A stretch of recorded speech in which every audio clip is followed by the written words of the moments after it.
On the evening of December 13, 2024, in a quiet suburban neighborhood, an unusual event unfolded. A car lay overturned on its side, attracting the attention of local residents and law enforcement. The driver, a woman named Rachel, seemed oblivious to the seriousness of the situation. Rather than expressing concern, she acted in a bafflingly indifferent and somewhat unpleasant manner. While the police officers tried to determine the cause of the crash, Rachel responded with arrogance and irritation. The following story will shed light on the absurd and comical moments that took place that night. Rachel had clearly been having a rough night, though, to be fair, her troubles had started long before she found herself standing next to her car, now overturned and laying on its side like a casualty of gravity's merciless grip. The evening had begun like any other, with the simple plans of attending a fantasy football draft and catching up with friends, a harmless diversion in her routine. But as the night unfolded, the universe seemed intent on adding a little extra drama, throwing her into a chaotic situation that no one, least of all Rachel, could have ever foreseen. As she stood there, the scene before her felt surreal. The car, a vehicle she had driven for countless hours, now looked like an innocent bystander, cruelly upended and crumpled under the weight of her own choices. It wasn't just the car that had been flipped on its side. Her entire night had taken an unexpected turn. The world, it seemed, was mocking her, laughing at the irony of it all. She had been in control of her car. At least, that was the narrative she had told herself.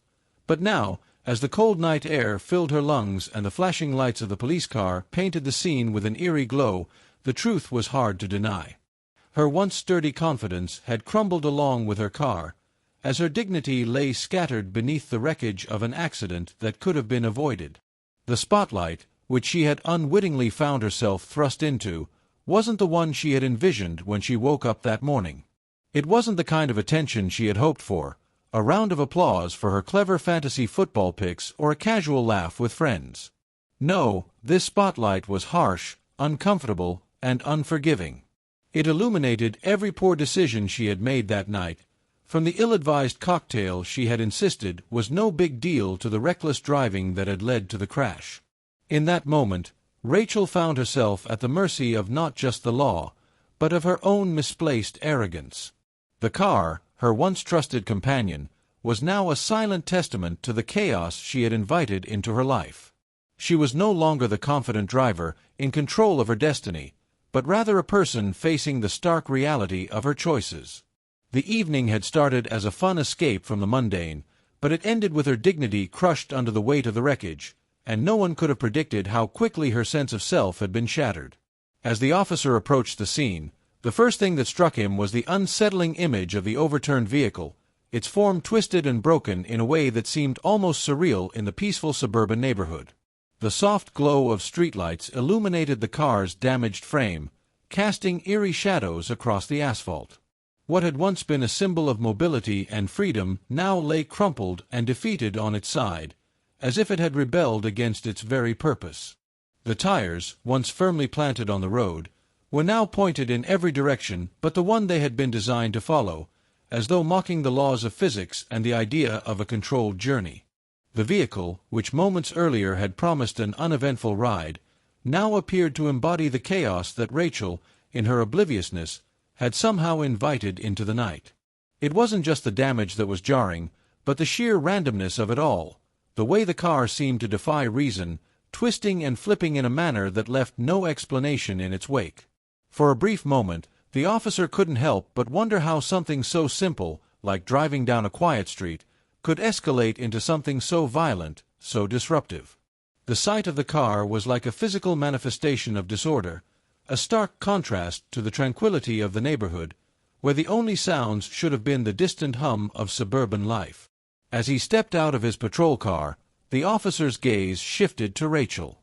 There she was, standing near the wreckage, an image of indifference in the face of such a dramatic scene.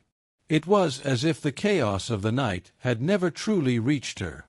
Her posture was casual, almost blasé, as she seemed more focused on defending her actions than processing the seriousness of what had just occurred.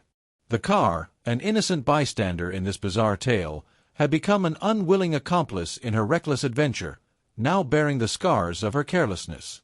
It was clear to the officer that this wasn't just a simple crash. This was a moment where the boundaries between recklessness and reality had blurred, leaving only a trail of confusion and frustration in its wake. Rachel, the self-proclaimed driver of the wrecked vehicle, seemed oddly detached from the severity of the situation, almost as if she were discussing a minor inconvenience rather than a dramatic accident. The officer, expecting a more coherent or apologetic response, approached her with a kind of professionalism reserved for serious incidents. His first question was simple and direct. How did the crash happen? Surely, he thought, this would yield some clarity about what had gone wrong. What followed, however, was far from the straightforward answer he anticipated. Rachel's response, delivered with a confused expression and a slight shrug of her shoulders, immediately raised red flags.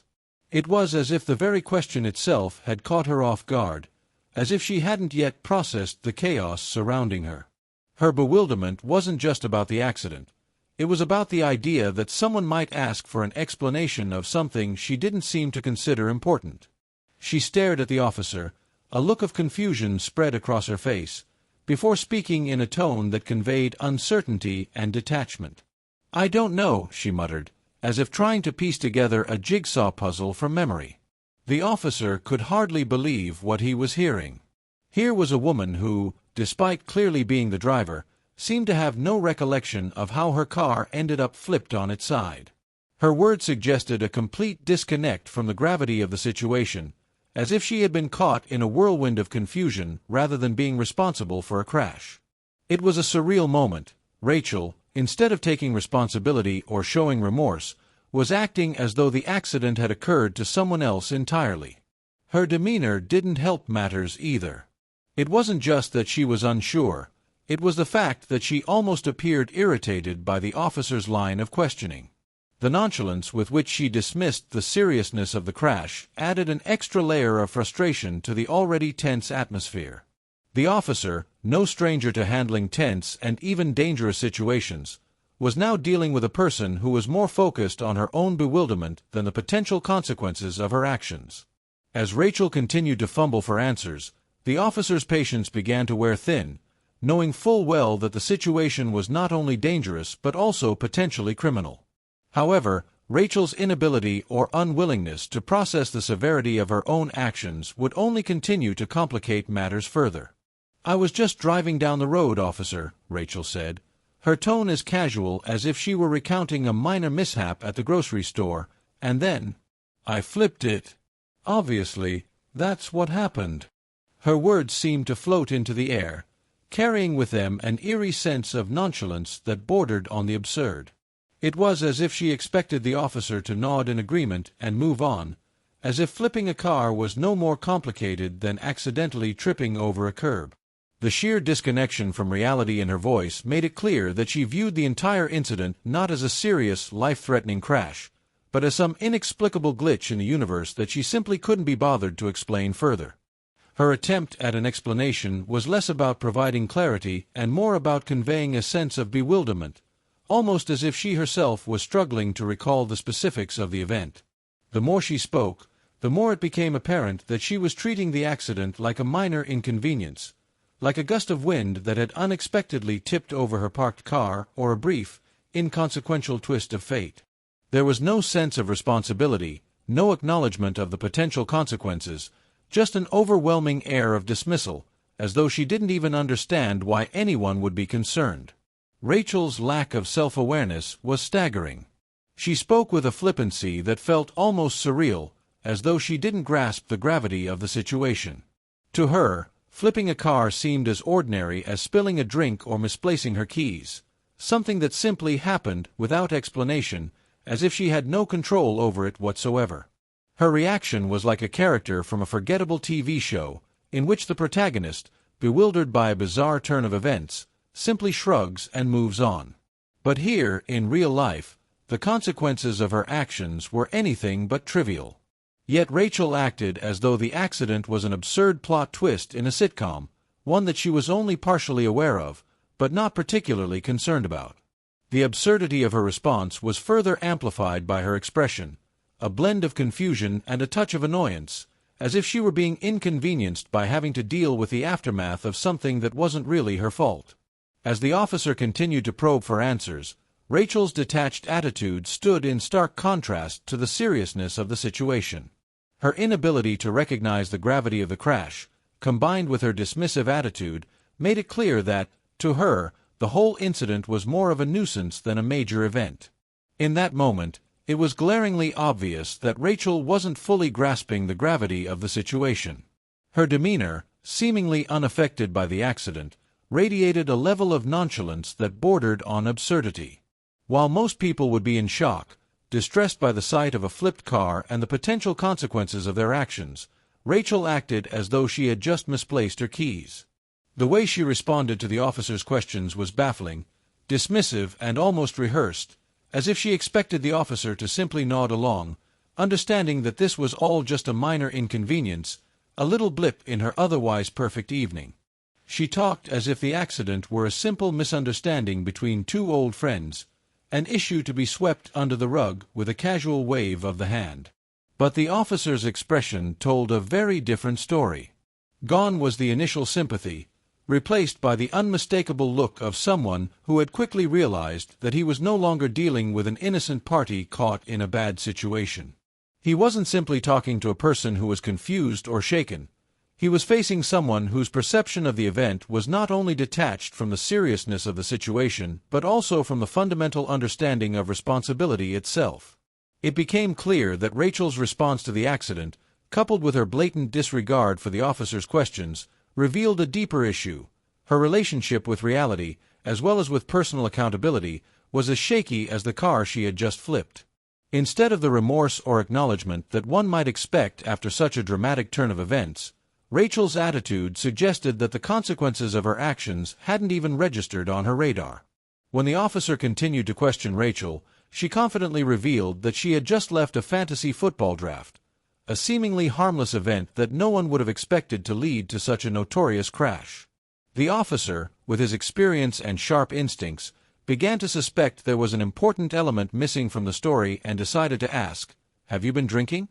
Rachel, without hesitation, immediately denied, "Oh no, I haven't been drinking," with a tone so sure as if she were standing before a contest to prove her innocence. However, just seconds later, her confidence started to waver.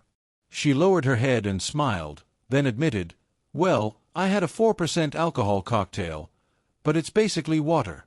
The officer, upon hearing this, couldn't help but raise an eyebrow, looking at Rachel with doubt, as though trying to figure out whether she was trying to deceive him. But Rachel, with a devil-may-care attitude that suggested she was unbothered by the truth, continued to defend herself. "It's fine. Just one drink. And it's only 4%. What's the big deal? I'm basically completely sober." Her statement rang out as if she were declaring herself an expert on determining one's sobriety after just a light cocktail. The officer, with a stern look, might have wanted to laugh at Rachel's attempt to justify herself, but it was clear she didn't understand that her words were only making it more evident that she wasn't as sober as she believed. She even thought that one light cocktail was enough to guarantee she was completely unaffected. Meanwhile, the officer, still patient, continued his questioning, as it was obvious Rachel's story wasn't as simple as she thought. The situation started to get more tense as the officer continued to ask questions to clarify the circumstances. After confirming that Rachel wasn't injured, they inquired whether she had any vision problems, hoping to determine if there was another factor that led to the crash. However, Rachel, with her calm and confident attitude, quickly denied any possibility of health issues. She asserted that there was nothing wrong with her and that there was no reason for the officer to worry further. But then, things took a sudden turn. Rachel, as if following a script in her head, didn't hesitate to request her lawyer's presence. She firmly declared, "I won't answer any more questions without my lawyer." Rachel's statement was delivered with an air of self-importance, as if she were in a courtroom, preparing for a major lawsuit. This attitude didn't just reflect a sense of defiance, but also a touch of arrogance, as she seemed to think she had the right to dictate everything, despite clearly being under investigation for a traffic incident. Rachel not only refused to cooperate, but also acted as though she were in complete control, as if everything would change just because she asked. She seized every opportunity to assert her power, like a Hollywood star walking into a courtroom. This shift in attitude made the atmosphere on the scene even more tense, as the officer, who was accustomed to different reactions from violators, still maintained his patience in the face of Rachel's challenge. It was hard not to notice the contrast between Rachel's attitude and the reality unfolding around her. While she tried to project the image of someone smart and powerful, the truth was that she was stuck in a tough situation that wasn't easily escapable. Rachel's actions, though seemingly an effort to take control, only made her look like a child trying to avoid responsibility. The officer wasn't fooled, especially with the unmistakable odor of alcohol wafting from Rachel's breath. He had seen enough in his years on the job to know that someone who was just fine after flipping a car likely wasn't as sober as they claimed to be.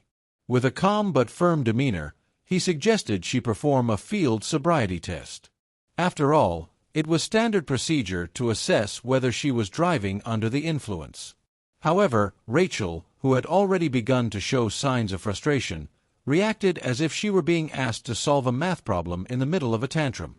Her face twisted into a pout, and she crossed her arms like a petulant child who had just been denied a toy. "No, thank you. I'm not doing that," she snapped, her tone dripping with defiance. It was as if the very idea of submitting to a simple test was an affront to her personal rights. But what truly stood out in her response was the way she shifted from confusion to bratty defiance. With a look that seemed to say, "I'm too smart for this," she added, "Are you going to arrest me or not?" It was clear that she wasn't interested in cooperating, nor was she in the mood to take responsibility for her actions. In her mind, the officer was just a formality in a situation she had already decided was beneath her. The statement, sharp and dismissive, was a last-ditch effort to regain control of a situation she had clearly lost. And as expected, Rachel's refusal to cooperate and her escalating attitude led to the inevitable. She was arrested for operating under the influence, OWI. It was a moment of irony, where her attempts to assert control over the situation only sealed her fate. The officer, having done everything by the book, wasn't about to let her attitude dictate the outcome. He calmly proceeded with the arrest, no longer entertained by her childish antics, but simply doing his job. While the police were busy handling the scene and taking Rachel away, Cody and Cheyenne, two friends who had been parked nearby, couldn't believe their eyes. They stood there, staring at the overturned car in the middle of the road, utterly confused.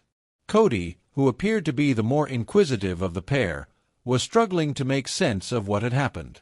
"How did she flip the car without hitting anything?" he asked, his mind racing to find a plausible explanation for this bizarre situation. Surely, a car couldn't just spontaneously flip over without any apparent cause.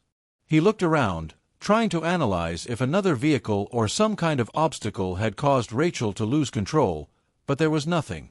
It felt like an accident without an accident, which only made him more bewildered. Cheyenne, with her cheerful nature and tendency to view things through a humorous lens, quickly came up with her own explanation. "Must have been her crash course driving," she chuckled lightly, eyeing the car as if watching a strange performance. "We all know that kind of driving doesn't just lead to nothing." Cheyenne wasn't just making a light-hearted joke about the accident in the usual sense.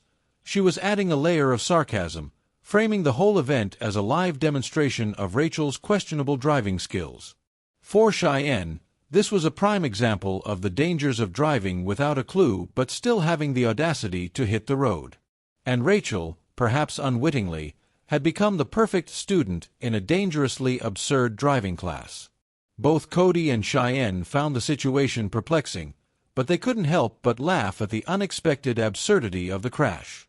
Even though they couldn't explain how the car flipped without any obvious impact, they both agreed that what they witnessed was likely the result of terrible driving rather than a freak accident. Meanwhile, the police continued their work, and Rachel, ever indifferent, remained clueless to the absurdity of the situation she had created. Despite being arrested and the situation being abundantly clear, Rachel showed no sign of fear or regret. Instead, she continued to act with defiance, refusing to accept responsibility, opting instead to criticize and blame her surroundings. When informed of her rights and the arrest procedure, she immediately reacted with a challenge, her tone dripping with defiance. "You haven't read me my Miranda rights. You didn't even tell me what I'm being arrested for." Rachel's words were as if she were playing the role of a victim in a drama, complaining absurdly, pretending that the police had forgotten proper protocol just to target her specifically. Rachel's constant questioning of her rights in a manner so utterly unaware only made the situation more ridiculous. Even though it was clear she had been driving under the influence, she refused to admit fault, continuing to justify herself with vague, nonsensical excuses. When the police offered to release her if a sober, responsible party came to pick her up, Rachel once again displayed her arrogance and utter lack of shame, replying, "My husband's in Nebraska. He's working.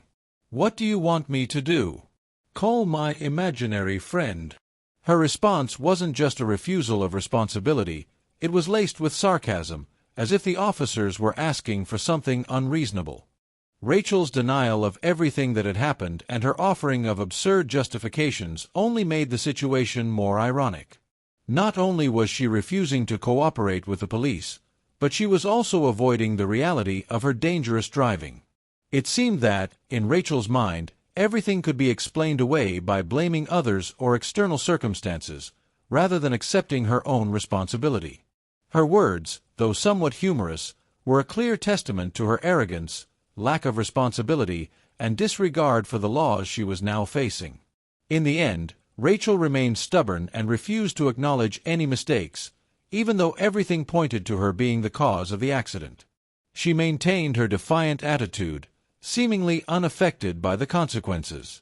As she continued to emphasize that her husband was in Nebraska, hundreds of miles away, unable to help her, it became even more apparent how isolated Rachel was in this desperate moment. Meanwhile, the officer was still perplexed by how a car could perform a perfect flip without hitting any obstacles. Surely, this wasn't a situation that anyone could easily explain. And yet, there was one thing no one could deny. The only thing that had flipped more than her car was Rachel's attitude. Her arrogance and stubbornness weren't just reflected in her words, but in how she reacted to every question, every demand, and even the very fact that she was being arrested. She had completely flipped the situation, turning herself from a victim into an aggressor, from the one at fault into the one demanding her rights, even as all evidence pointed to her guilt. What made it unforgettable was the stark disconnect between Rachel's actions and the objective reality of the situation. She continued to insist that she wasn't drunk, that she hadn't done anything wrong, despite all the clear evidence. And in that moment, her unwavering confidence made her appear as though she were lost in a bizarre reality game, where all the rules could be bent to suit her personal needs and desires.